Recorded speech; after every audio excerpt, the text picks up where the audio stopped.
GOP senators consider extending Obamacare tax credits, a political shift? Imagine this. A group of Republican senators are now considering an extension to a key provision of the Affordable Care Act, ACA, the premium tax credit, which was once a target of fierce criticism from former President Donald Trump. This shift in stance could have significant implications for millions of Americans who rely on this credit to afford health insurance. But here's where it gets controversial. The premium tax credit, which helps lower-income Americans purchase health care in the ACA marketplaces, is set to expire at the end of 2025 if Congress does not act. This could pose a problem in messaging for Republicans, who have generally opposed the ACA, as they face some challenges ahead of the 2026 midterms, when they are hoping to thwart losses that often come with the first midterms under a new administration.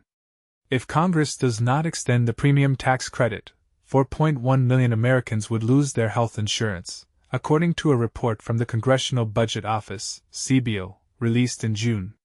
This is the part most people miss. The political landscape is fraught with tension, as Republicans have historically opposed the ACA, also known as Obamacare, and have pushed for its repeal. During his first administration, Trump almost repealed the health care law, but was famously rebuffed by Republican Arizona Senator John McCain voting against the administration. Trump criticized the tax credit in a 2012 post to X, writing Obamacare's tax credit is underperforming by over 95%, creating an even bigger cost to the debt. Polling suggests the ACA has remained popular, with a June KFF poll finding that 66% of all Americans support it. A handful of Republican senators have expressed an openness to extending the premium tax credit, according to remarks in Punchbowl News. North Carolina Senator Thom Tillis, who recently voted against Trump's One Big Beautiful Bill Act due to concerns about Medicaid cuts, told the publication it would be a perfect opportunity for us to move past the reconciliation process, which is clearly a partisan exercise. Tillis has already announced he won't run for re-election in 2026. Making North Carolina a top target for Democrats in trying to slim the 53-47 GOP majority in the upper chamber. Senators Lisa Murkowski and Dan Sullivan, both of Alaska, expressed support for bipartisan talks to extend the credit, while Senator Josh Hawley of Missouri said Republicans must do something to allow people to afford health care. The cost of insurance on the exchanges is just astronomical. That's why so many people are on Medicaid, he said. Senate Majority Leader John Thune, a South Dakota Republican, told the publication that leadership is having conversations about how to deal with the expiration, but leaders have not said for sure whether they support the extension. The debate about whether to extend the premium tax credit is sure to be fierce and complicated, Michael Sparrer, chair of Columbia University's Department of Health Policy and Management, told Newsweek. That this vote will be close is not a surprise. Most Republicans have long opposed the expanded credits, but many in the party also worry about the political backlash that might well follow a failure to extend the credits, he said. Medicaid cuts in the One Big Beautiful Bill Act further complicate the policy battle, though Republicans delayed the impact of those cuts after the midterm elections in an effort to reduce the political backlash, according to Sparrer. Republicans will hope to use the cuts in publicly funded insurance benefits to scale back the nation's safety net as part of an effort to reduce the size of the federal government, while also enabling their desired tax cuts, he said. Those efforts could, however, lead to millions losing coverage, he said. Congressional Republicans have mostly opposed the ACA and sought to repeal it during Trump's first term, with those efforts ultimately being blocked by GOP Senators Murkowski, McCain, and Susan Collins. Trump has frequently criticized the ACA and the premium tax credit over the years. Trump's plan to replace the ACA would have included the end of the program's premium tax credits, replacing it with a new tax deduction based on age. The report comes just one day after Trump pollsters Tony Fabrizio and Bob Ward indicated Republicans in swing districts could benefit from supporting the extension ahead of the midterms. Historically, the party that controls the White House loses seats in the midterms, and their latest poll suggested Democrats have an early advantage against the GOP in swing districts. Pollsters Tony Fabrizio and Bob Ward wrote in a polling memo, Republicans can position themselves ahead of Democrats in these districts by extending the premium tax credit and using the individual market as a landing spot for working-age adults on Medicaid.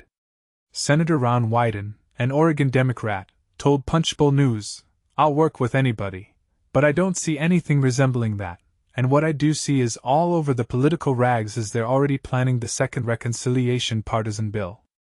A Peterson KFF report from June said, the enhanced premium tax credits are now set to expire at the end of 2025. Unless the premium tax credits are extended, consumers can expect increases in both the net premium payments and gross premiums. Health care will likely remain a key issue in the midterms, particularly following Medicaid cuts in the One Big Beautiful Bill Act. Whether GOP leadership decides to extend the premium credits remains to be seen at this point. So, what do you think? Should Republicans extend the premium tax credit, or should they stick to their long-standing opposition to the ACA? Let us know your thoughts in the comments below. Urgent: how expiring tax credits will impact South Dakota families. Here's a stark reality. Thousands of South Dakotans are one congressional deadline away from a healthcare affordability crisis. Over the past few years, a growing number of small business owners, farmers, entrepreneurs, and working families have relied on the individual health insurance marketplace to secure coverage, a lifeline made viable by enhanced premium tax credits that drastically reduce monthly premiums. But here's where it gets critical: these credits expire at year's end unless lawmakers intervene. If they vanish, families across South Dakota and the nation will face staggering premium hikes almost immediately. The math is clear: for many, these tax credits aren't just a perk. They're the difference between affordable care and unmanageable bills. A farmer in rural South Dakota, for example, might see their monthly premium jump from $200 to over $500 overnight if the credits lapse.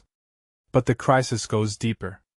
The individual marketplace has become a backbone for those ineligible for employer-sponsored insurance, and without subsidies, enrollment could plummet, potentially destabilizing the entire system. And this is the part most people miss. The political debate around extending these credits often frames them as a temporary, COVID-era measure. But proponents argue they've become essential infrastructure for a broken healthcare system. Critics, meanwhile, question the long-term sustainability of funding them. Should temporary relief become permanent, even if it means redirecting budget priorities? The answer hinges on whether lawmakers view healthcare as a right or a privilege, a question South Dakotans will literally pay for if left unanswered. So we ask you, are these tax credits a vital safety net worth fighting for, or an unsustainable handout? Share your thoughts, because in the absence of action, the bill will come due, and South Dakotans will be the ones paying it. McDonald Rivet urges permanent ACA tax credits to stop rising healthcare costs. A looming healthcare crisis. Congresswoman Kristen McDonald Rivet's urgent call to action. Imagine waking up to the news that your family's healthcare costs are about to skyrocket by hundreds of dollars. For millions of Americans, this nightmare could become a harsh reality if lawmakers fail to act. Congresswoman Kristen McDonald Rivet, MI08, is sounding the alarm, urging Republicans to join her in making Affordable Care Act, ACA, tax credits permanent. The stakes are high, and the clock is ticking. The impending crisis is real. In Michigan alone, healthcare premiums are projected to increase by an average of 16.8% starting January. This drastic hike would be a devastating blow to working families who are already struggling to make ends meet. McDonald Rivet emphasizes that the need for urgent action cannot be overstated. Families are counting on lawmakers to protect them from these crippling cost increases. But here's where it gets controversial. The recent big ugly bill passed by Republicans has been criticized for prioritizing tax relief for the wealthy while neglecting the ACA tax credits essential for working families. McDonald Rivet has co-sponsored the Healthcare Affordability Act of 2025, aimed at securing these critical tax credits. The question on everyone's mind is, will Republicans join her in this fight, or will they continue to prioritize the interests of the wealthy? The last thing families need is hundreds of dollars added to the cost of their health insurance, McDonald Rivet remarked, reinforcing the importance of legislative action before the health insurance enrollment period. Her words echo the concerns of millions of Americans who are holding their breath, waiting to see what lawmakers will do next. McDonald Rivet's commitment to affordable health care is evident in her legislative track record. She has proposed several bills aimed at addressing pressing healthcare issues, including the Prescription Drug Transparency and Affordability Act and the Social Security Overpayment Relief Act. Her dedication to this cause is unwavering, and she continues to push for meaningful reforms that benefit working families. As the debate rages on, one thing is clear: the fate of affordable healthcare hangs in the balance. Will lawmakers rise to the challenge and make ACA tax credits permanent, or will they succumb to partisan politics? The answer will have far-reaching consequences for millions of Americans. We want to hear from you.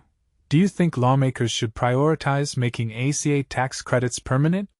Share your thoughts in the comments below. In related news, McDonald Rivet recently disclosed $764.9 thousand of fundraising in a Q2 FEC disclosure filed on July 15, 2025. This impressive haul demonstrates her strong grassroots support, with 59.2% of donations coming from individual donors. You can track her fundraising efforts on Quiver Quantitative's politician page. The clock is ticking, and the stakes are high. Will lawmakers answer McDonald Rivet's call to action, or will they let partisan politics get in the way? Only time will tell.